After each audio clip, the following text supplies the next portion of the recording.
Ayan po mga kayo na sa Ella, oh. Ayahay. Ayahay po si Ella. Nandito, oh. Hi ka, baby, hi. Oh, diba? Saya-saya ng piknikan sa bukid. Ibon at halaman, pawang umaawit. Natatawa kayo. Ang nene na si Ella. Ayan po sa Ella mga kaina. Oh. Inaantok na po ito mga kaina. Ganda mo daw yung kanta.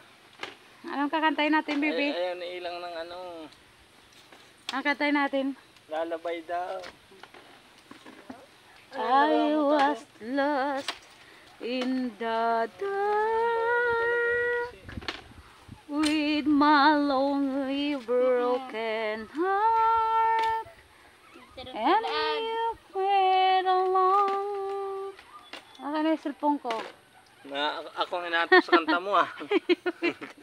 You made me live again. Ayan po mga kaina, kami po ni Ella ay nandito po ulit sa aming tambayan. Dito po ito mga kaina sa labas ng bahay.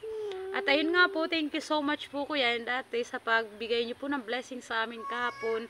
At ayun nga po, napakasaya po ng aking mga pamangkin. At alam niyo po sa blessing po pinadala po ni Kuya and Ate, meron po doon talaga sa Ella. May mga new pong mga sapatos po at damit po.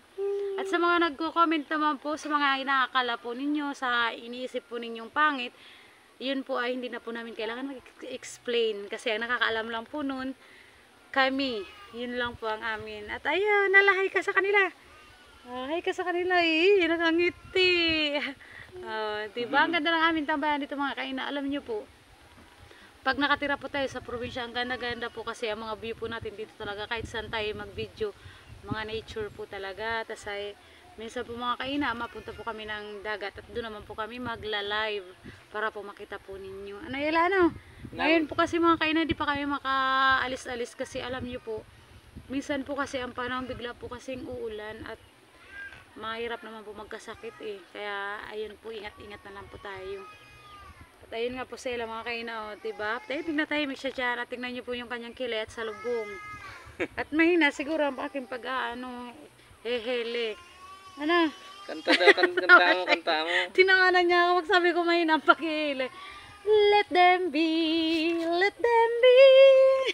Natawa siya. Natawa ikaw, Ila? Ha? Natawa ikaw? Ha? Si Kama naman po mga kaina, hiyang-hiya naman siya dito sa may camera. Nakaupo po dito sa may gilid namin. Nahihiya. Nagpapaano lang ako ng ano, gusto kong pasyal silang dun.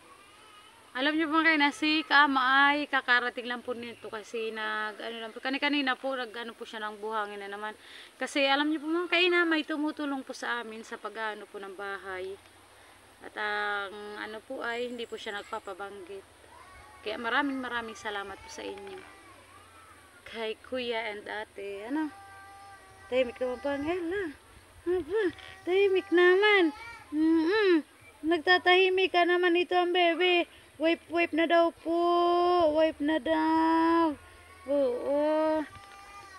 Tapos po mga kaina, alam nyo po, hindi naman dito nakakainip kasi ang dami-daming mga pinsan din dito na LA. Kasi nung nakatira naman po kami sa Maynila, ayun po na nasa loob lang po kami ng bahay ni Ella. Kasi si Kama kasi ay, lagi po siyang, pagdating niya po galing sa trabaho, tutulog po siya. Tapos ay, pagkagising pasok sa trabaho. Kaya po kung mapapansin niyo po mga kaina, kami lang talagang dun na dalawa ni Ella.